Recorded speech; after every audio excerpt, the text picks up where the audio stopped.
नमस्कार दोस्तों, स्वागत है आपका हमारे यूट्यूब चैनल द जीएसए में। दोस्तों हम लोग यूपी लेखपाल 2022 की तैयारी करा रहे हैं। इससे पहले दोस्तों हम लोगों ने सामान्य हिंदी के प्रश्नों पर चर्चा किया, अलग अलग चैप्टरों की बात की हम लोगों ने। अब हम लोग सामान्य ज्ञान के महत्वपूर्ण प्रश्नों की श्रृंखला करेंगे दोस्तों। इसमें रोज़ क्लास के बाद दोस्तों तुरंत पीडीएफ आपको उपलब्ध कराएंगे। दोस्तों आपकी क्लास फर्स्ट है। बात चलिए शुरू करते हैं आज का पहला प्रश्न। पहला प्रश्न दोस्तों हो जाएगा, निम्नलिखित में से कौन तबला वादक नहीं है?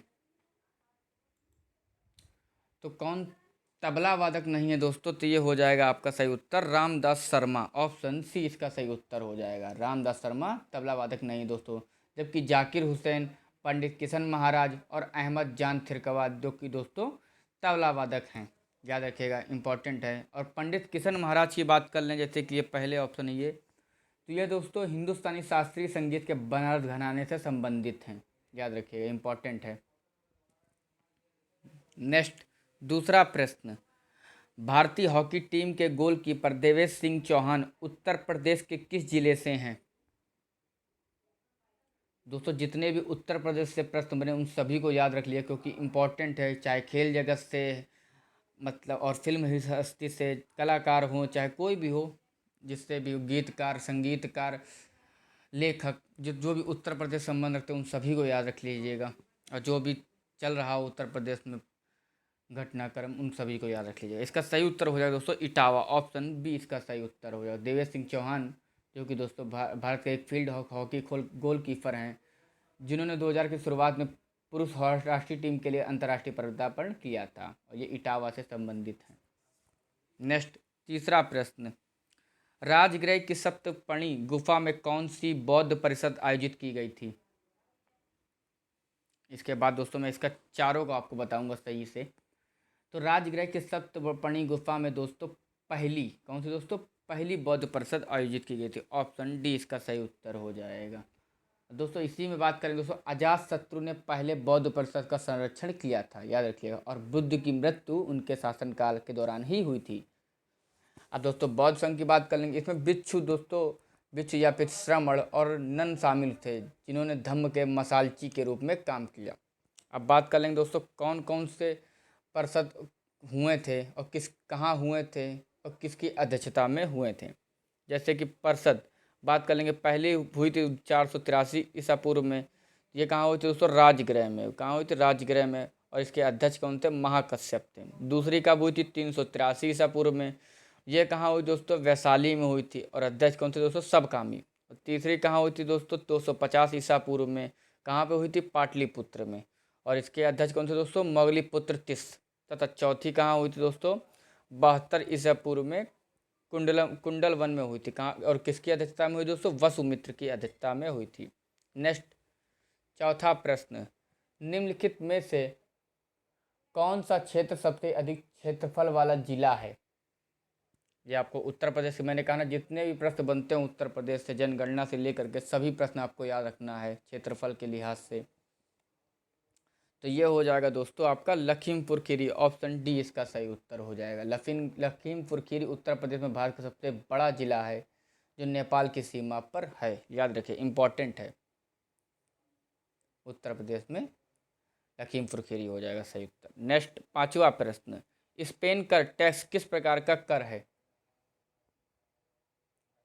स्पेन कर टैक्स जो कि दोस्तों मुद्रा लेन देन कर है। ऑप्शन बी इसका सही उत्तर हो जाए। स्पेन कर एक मुद्रा लेन देन कर है। इसका उपयोग मुख्य रूप से विनिमय दर की अस्थिरता को नियंत्रित करने के लिए किया जाता है, याद रखिएगा। और स्पेन कर पॉल बर्नर्ड स्पेन की दिमाग की उपज थी, मतलब खोज थी, जो भी कह सकते हैं आप।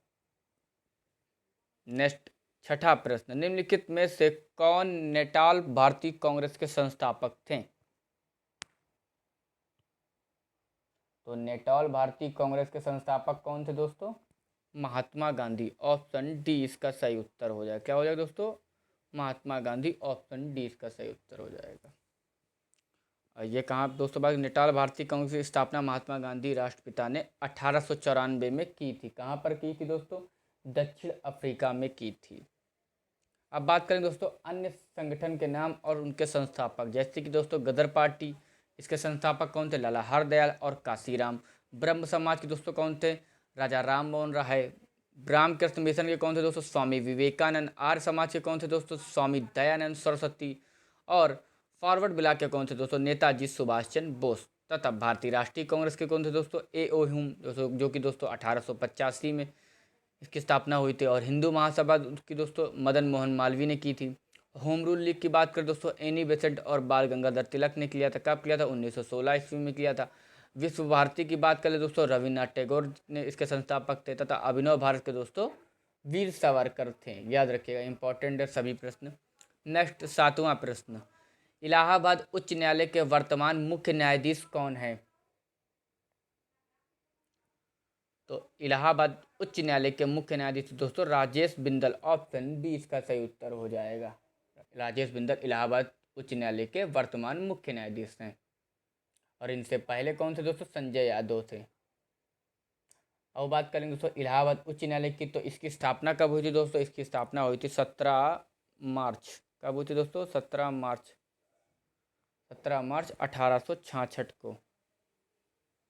1866 को हुई थी, जिससे भारत में स्थापित होने वाली सबसे पुराने उच्च न्यायालयों में से एक है।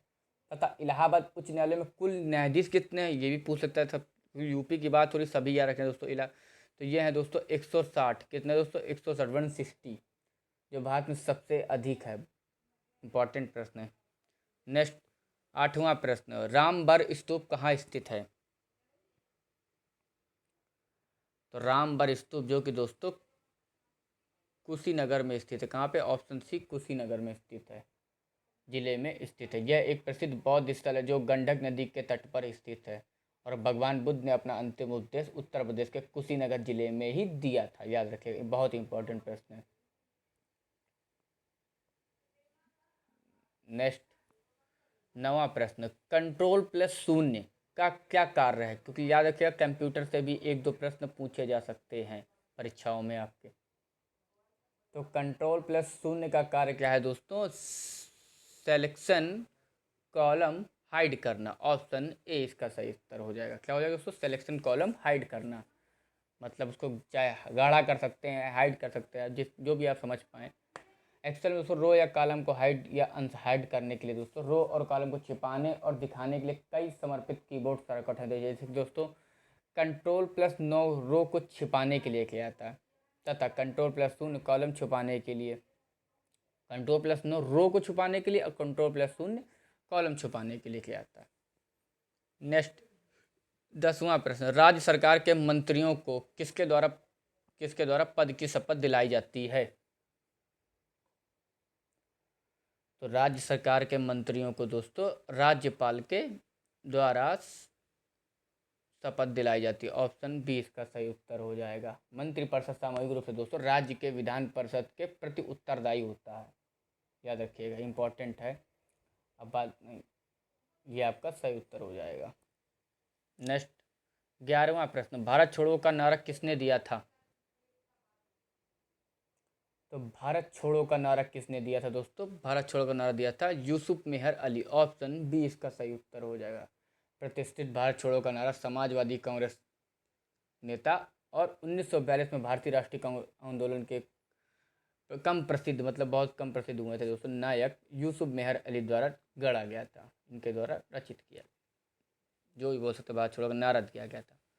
अब भारत के प्रसिद्ध स्वतंत्रता सेनानियों द्वारा दिए गए प्रसिद्ध नारों की बात करें, जैसे कि दोस्तों महात्मा गांधी के द्वारा करो या मरो का नारा दिया गया था। पंडित जवाहरलाल नेहरू की द्वारा पूर्ण स्वराज, भारत मरता है तो कौन रहेगा, और तीसरा दोस्तों आराम हराम है। अब लाला लाजपत राय की बात कर लेंगे तो इन्होंने कौन सा दिया था? मेरे सिर पर लाठियों का प्रहार ब्रिटिश शासन के ताबूत की कील साबित होगा। याद रखिए, इंपॉर्टेंट है बहुत। सुभाष चंद्र बोस की बात करें, जैसे इन्होंने कौन कौन नारा दिया? जय हिंद का नारा दिया था, दिल्ली चलो का नारा दिया, तुम मुझे खून दो मैं तुम्हें आज़ादी दूंगा का नारा दिया था। याद रखिएगा। नेक्स्ट 12वां प्रश्न, रागिनी ढोला स्वांग उत्तर प्रदेश के किस क्षेत्र के, मतलब किस क्षेत्र के लोकगीत हैं? तो रागिनी ढोला और स्वांग उत्तर प्रदेश के दोस्तों पश्चिमी क्षेत्र के, किसके दोस्तों? पश्चिमी क्षेत्र के। ऑप्शन बी इसका सही उत्तर हो जाएगा। क्षेत्र के लोकगीत हैं। तथा लावड़ी और बहरात बिल, याद रखिए लावड़ी बहरात बिल उत्तर प्रदेश के रुहेलखंड क्षेत्र के हैं। लावड़ी बहरात बिल, मैंने कहा ना जितने भी आपके संगीत गीत जितने भी हों, हर चीज़ आपको याद रखनी उत्तर प्रदेश से।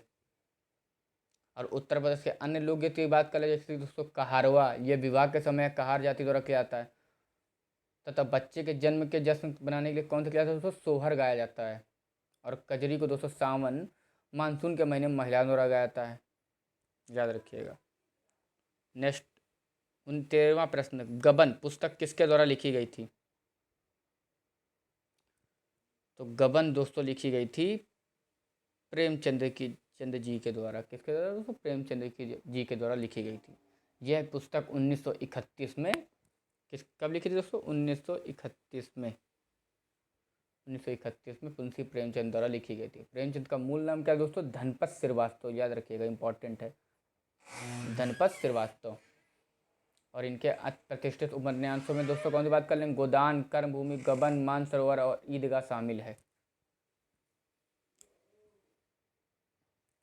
अब जैसे कि और मैंने इसकी बात करी, इसको नहीं बताया, जैसे कि इसको बता दे रहा हूँ। मैथिली शरण की बात कर लेंगे, जैसे मैथिली शरण की पुस्तक कौन कौन सी, जैसे कि इनकी बात कर लेंगे, यशोधरा, मनुष्यता, किरणों का खेल। तथा सूर्यकांत त्रिपाठी की बात कर लेंगे, इनका हो जाएगा प्रभावती, निरुपमा, चमेली, चोटी की पकड़। तथा महादेवी वर्मा की बात कर लेंगे दोस्तों, इनकी हो जाएगी संभाषण, श्रृंखला की कड़ियाँ और विवेचनात्मक गद्य, याद रखिएगा। नेक्स्ट 14वां प्रश्न, भारत की किस नदी को वृद्ध गंगा कहा जाता है? तो भारत की किस नदी को वृद्ध गंगा कहा जाता है दोस्तों? गोदावरी नदी को। ऑप्शन डी इसका सही उत्तर हो जाएगा। ये मैं पहले भी करा चुका हूँ, शायद पहले करा चुका हूँ, याद आया। तो गोदावरी प्रायद्वीपीय भारत की सबसे बड़ी नदी है और इसलिए इसे दोस्तों वृद्ध गंगा नाम दिया गया है। और दोस्तों मैं आपसे कहना चाहूँगा, इससे पहले भी मैं यूपी लेखपाल के पेपर करा चुका हूँ, चाहे ग्राम समाज हो या फिर सामान्य ज्ञान हो या फिर आपके हिंदी की क्लास हो। तो लेकिन हिंदी की मैंने आपको सब्जेक्ट वाइज नहीं कराई थी, मतलब क्या कहते हैं कि प्रश्नों की हर प्रश्न को मिला करके मैंने कराया था हर उसके। तो उससे आप कर देख सकते हैं पिछली क्लास में जा करके।